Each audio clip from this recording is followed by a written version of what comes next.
Bueno, buenas tardes a todo el mundo. Mi nombre es Fernando Berenguer Sempere, procedo de la Universidad de Extremadura y voy a presentar la ponencia titulada Aplicación del láser escáner en análisis geométricos, en concreto en la Catedral de Coria y el Puente de Alcántara. Este ha sido un proyecto multidisciplinar en el que hemos colaborado todas estas personas. Primero vamos a ver una pequeña introducción, posteriormente veremos el caso concreto de la Catedral de Coria, luego veremos el caso del Puente de Alcántara y finalizaremos con unas conclusiones. A modo de introducción vamos a definir qué son las estructuras históricas de fábrica. Las estructuras históricas de fábrica son la parte resistente de catedrales, iglesias o puentes. Los elementos estructurales que las forman son muros, pilares, bóvedas, cúpulas y en ocasiones arriostramientos como orbotantes. Necesitamos recoger y analizar datos para evaluar problemas de diversa naturaleza y diagnosticar deficiencias estructurales. Para ello, será necesario conocer y comprender el comportamiento resistente de estas estructuras. Para diagnosticar estructuras de fábrica a nivel resistente, será fundamental conocer la geometría real de la estructura y las fisuras que presenta. La geometría permitirá determinar de forma cualitativa los esfuerzos a posición a los que está sometida y, por tanto, cuáles son las acciones que pueden producirlos. Las fisuras indicarán las posibles roturas que hay y la estructura. Sistemas para la medida de movimientos en la estructura. Para la obtención de la geometría de una estructura histórica existen diferentes técnicas, como pueden ser la estación total robotizada o el láser escáner. Para la medida de movimientos y fisuras existen un significativo número de instrumentos para el control de movimientos. Los más empleados en el diagnóstico de estructuras históricas son el control de movimiento relativo entre elementos mediante convergencias, los giros, como pueden ser las regletas de desplome o los clinómetros, y para el movimiento de fisuras tenemos los fisurómetros. Técnica del láser escáner. El láser escáner es una tecnología de captura de información en 3 dimensiones mediante la proyección de un láser. La velocidad de toma de datos es muy alta, lo que permite la adquisición masiva de puntos en un espacio de tiempo relativamente reducido y con una precisión milimétrica. Nosotros para estos trabajos hemos utilizado tanto el Leica ScanStation C10 como el Faro Láser Scanner LS840, unos de tiempo de vuelo y otros diferencia de fase. El Leica, que es de tiempo de vuelo, tiene un alcance de 300 metros, pero la precisión es peor. Las precisiones son aproximadamente más o menos 5 milímetros. Y el Faro, que es de tiempo de vuelo, tiene menor alcance, pero tiene mayores precisiones. La mecánica para la obtención de la geometría es la siguiente. Lo primero que hicimos fue hacer un estudio previo para ver dónde íbamos a situar todos los estacionamientos, para evitar oclusiones y repetir estacionamientos. Una vez que se tienen todas las nubes de puntos, lo que debemos de hacer es registrarlas. Una vez registradas, mejoramos los datos, es decir, quitamos el ruido y hacemos un remuestreo. Posteriormente, esa nube de puntos la convertimos en una malla o triangulación. ¿Qué ventajas e inconvenientes nos ofrece el láser escáner? Bueno, pues la definición de la geometría de una estructura en un instante dado. Esto tiene especial importancia cuanto mayor es la complejidad de esta estructura. Y frente a una estación total, la velocidad de adquisición de datos es muy superior. Frente a la instrumentación de movimientos como son giros y aberturas, los datos que proporciona esta instrumentación son puntuales, mientras que el láser escáner nos permite conocer el movimiento global de toda la estructura. Y el principal inconveniente es la precisión de esas medidas. Por ejemplo, si nosotros teníamos una desviación de 2 milímetros en una estructura, con un láser escáner no se podría cuantificar, ¿de acuerdo? Vamos a ver ahora el caso concreto de la Catedral de Coria. Empezamos viendo una pequeña reseña histórica. Donde actualmente se encuentra la Catedral de Coria, se encontraban en la antigüedad un templo visigodo y una mezquita. Es una catedral de una nave principal dividida a sí misma en 5 bóvedas de crucería. Es de estilo gótico de transición con tintados platerescos y algunos elementos barrocos. Para la metodología de trabajo hemos utilizado, como ya he comentado antes, los 2 láser escáner y también la estación total robotizada Topcon IS serie. Para la preparación del levantamiento utilizamos 2 metodologías, la resección de dianas y la georreferenciación. La resección de dianas la utilizamos para unir la parte exterior de la catedral con la parte interior de la catedral. Y la georreferenciación la utilizamos para unir esa parte exterior e interior de la catedral con la parte superior de las bóvedas, lo que son las sobrebóvedas. Por lo tanto, con la estación total lo que hicimos fue llevar una poligonal desde el exterior de la catedral, pasando por el interior hasta llegar a la parte de las sobrebóvedas. Y con el láser escáner los estacionamientos se han unido a través de un proceso totalmente automático. Procesamiento de la nube de puntos en 3 dimensiones. Lo primero que debemos hacer es representar esta nube de puntos con unas coordenadas X y Z y normalmente con un valor de reflectividad. Actualmente todos los láser escáneres ya llevan incorporado una cámara digital y aparte de la reflectividad me permiten también representarla con el color natural. Una vez que tenemos la nube de puntos, lo que debemos de hacer es mejorar esos datos. Primero, filtrando todo el ruido. El ruido es todo aquello que nos molesta en nuestra nube de puntos, como puede ser una mala reflexión o el trazo que me marca el sol. Y un remuestreo. El remuestreo es reducir la nube de puntos. Por ejemplo, nosotros en la Catedral de Coria obtuvimos una nube de puntos de 2.000 millones. Vimos que era muy costoso manejar el modelo y que si reducíamos la nube de puntos a la mitad, es decir, a 1.000 millones, obteníamos unas precisiones muy similares a la nube con 2.000 millones. Por lo tanto, agilizamos el manejo de esa nube. Podemos hacer modelados 2D directos a partir de la nube de puntos. Esto es una cuestión de interpretación humana y generalmente el software que se utiliza son módulos CAD.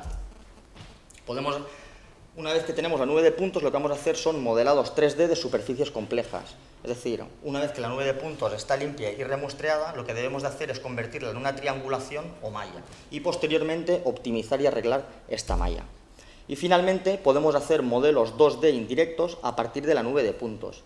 Esto significa que se pueden obtener dibujos 2D a partir de objetos 3D modelados u objetos mallados, como pueden ser secciones transversales y secciones longitudinales. Estudio geométrico. La Catedral de Coria está formada por una nave central muy amplia, de 17 metros de anchura por 25 de altura. Está dividida en 5 tramos en forma de bóvedas de crucería.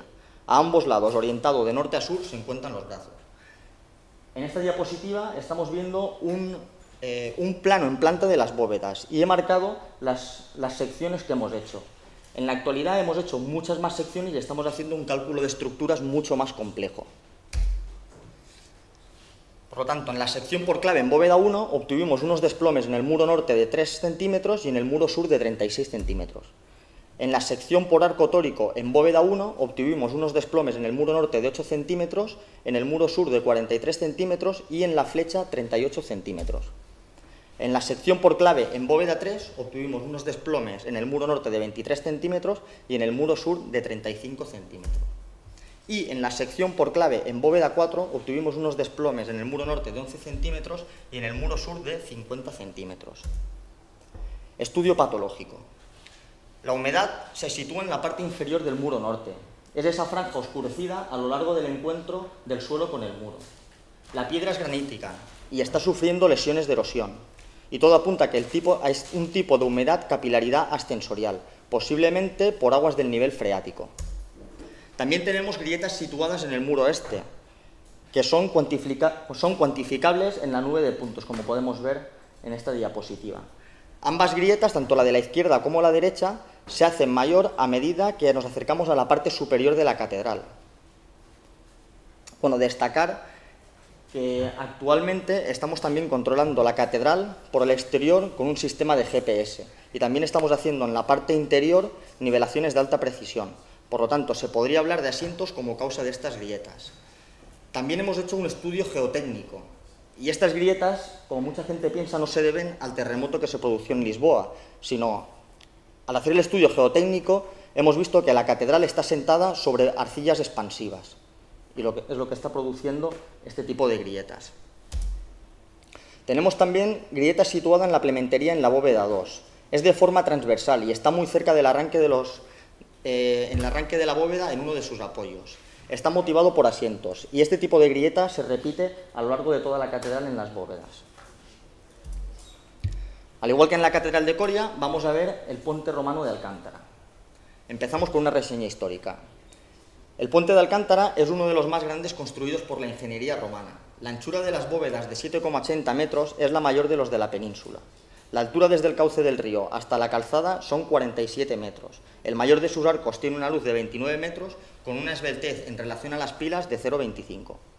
Desde la antigüedad ha sido un punto estratégico para cruzar el río Tajo, por lo que los mayores daños sufridos se deben a guerras.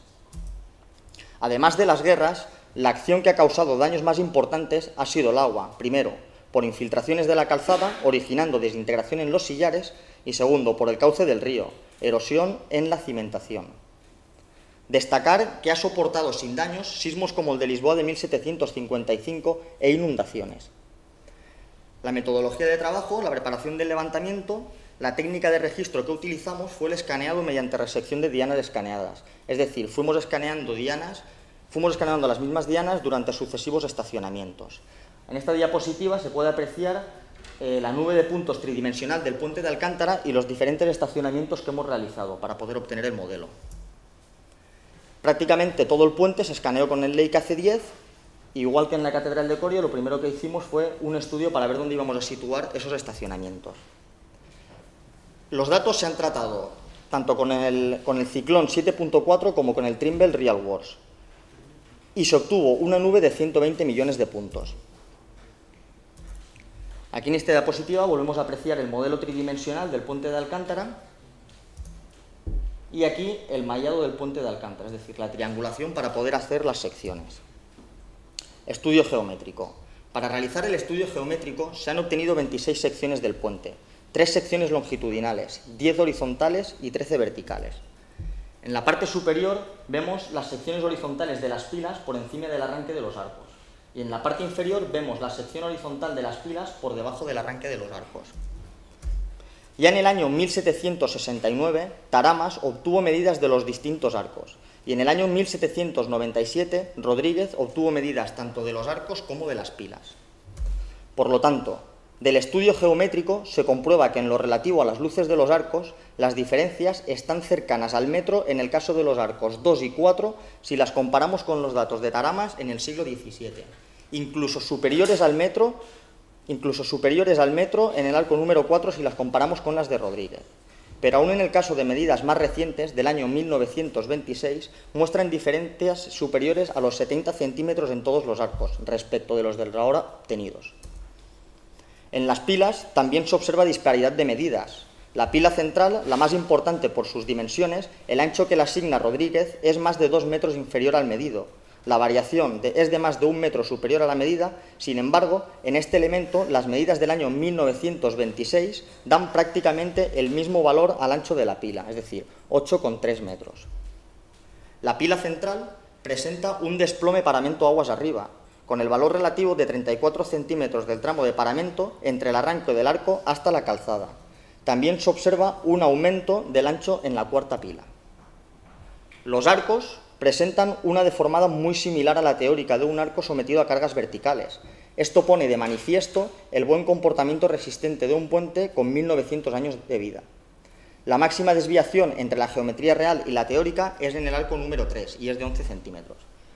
En esta diapositiva vemos una tabla en la que tenemos los distintos arcos y las desviaciones aguas arriba a mitad de la calzada, aguas abajo a mitad de la calzada y aguas arriba. Y efectivamente, aguas abajo vemos que la mayor desviación se me produce en el arco número 3 y la menor desviación en el arco número 2. A mitad de la calzada sucede lo mismo. Y aguas arriba vuelve a suceder lo mismo, que la mayor desviación se produce en el arco número 3 y la menor desviación en el arco número 2, siendo las desviaciones obtenidas en las aguas arriba las mayores. Y para finalizar vamos a ver las conclusiones. Un dato de partido básico para la conservación de nuestro patrimonio es conocer la geometría con la mayor precisión posible. Para obtenerla se ha comprobado que una técnica muy válida es el láser escáner. Este análisis se fundamenta en la geometría y fisuración de estructuras. Se ha mostrado mediante el caso de la Catedral de Coria cómo se puede realizar el diagnóstico de una estructura de fábrica aplicando la técnica del láser escáner. Se comprueba que esta técnica, aplicada por técnicos especialistas, puede ser considerada como técnica para el diagnóstico de estructuras antiguas de fábrica. Y el análisis geométrico realizado en el puente de Alcántara nos ha permitido verificar las diferencias apreciables entre los datos existentes hasta ahora y los reales. Asimismo, se ha confirmado el correcto comportamiento de los arcos frente a las cargas que soporta y los desplomes que presenta el paramento aguas arriba en la cuarta pila. Pues aquí finaliza la presentación. Si alguien tiene...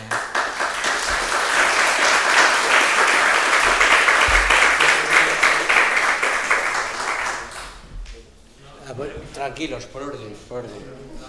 Primero Jesús. Cuando has comentado que con el georradar habéis hecho el enlace de la nube de puntos procedente del interior no he entendido si es de las cubiertas o del espacio que hay entre las cubiertas y entre las dos de las bóvedas. La parte superior de las bóvedas, es decir, la sobrebóveda. Es decir, lo que hay entre la bóveda y el tejado. Entre la bóveda y la cubierta. Sí. Ajá. Con la estación total, sí. Hemos llevado una poligonal desde el exterior, pasando por el interior, hasta llegar a la parte de arriba, la sobrebóveda, sí. Oye, y otra cosa, porque estabas hablando de estudio estructural, no sé si se va a hacer o era una de las intenciones, generar un modelo donde se pueda comprobar ese funcionamiento de las estructuras, es decir, hacer hipótesis de carga sobre ese modelo. Sí, se está haciendo actualmente. Sí. Como he comentado al principio, es un proyecto multidisciplinar y hay un ingeniero de caminos que está haciendo el cálculo de estructuras. De acuerdo. Gracias. No, esas diferencias de medidas tan bestiales de los cultivos, ¿cómo es posible? O la metrología no coincidía. En principio pueden pensar que se vaya. Supongo. Sí.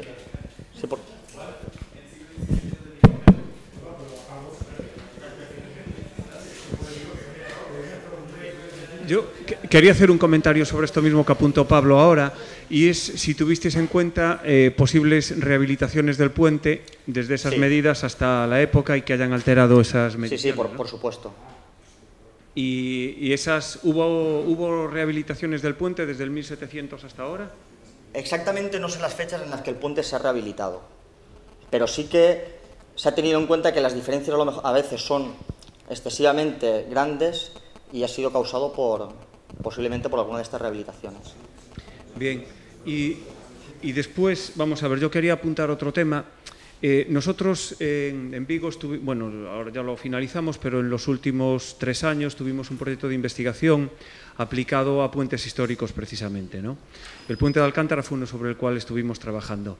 Y sobre una de las conclusiones que tú sacaste al final, yo, manifiesto que no estoy de acuerdo, ¿no? Con todo el respeto, vamos. Y es respecto al tema del que se puede diagnosticar con estas técnicas.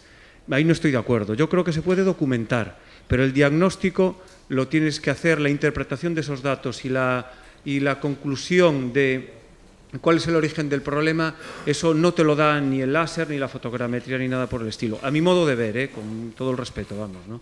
Creo que ahí ya tiene que haber, el diagnóstico lo tiene que hacer una persona con conocimiento y sobre todo con experiencia. Es clave en el caso de los puentes concretamente, para diagnosticar el origen del problema.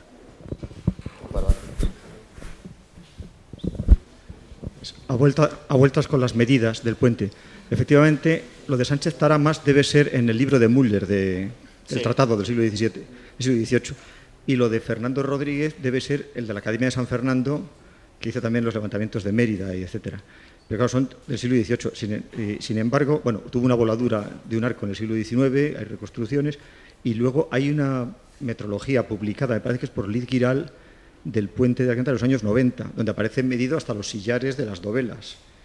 Y claro, habría que compararla con esa, que supongo que será más fiable que esas que son muy antiguas, efectivamente, que están en pies y traducidas a metros, o sea que quizá esos errores pues se deban a algunas de estas circunstancias. Son levantamientos muy antiguos y me interesaría comparar esto con las medidas que hasta ahora había publicadas, que son estas. Creo que es Liz Giral el autor, el que publicó esto. Nada más.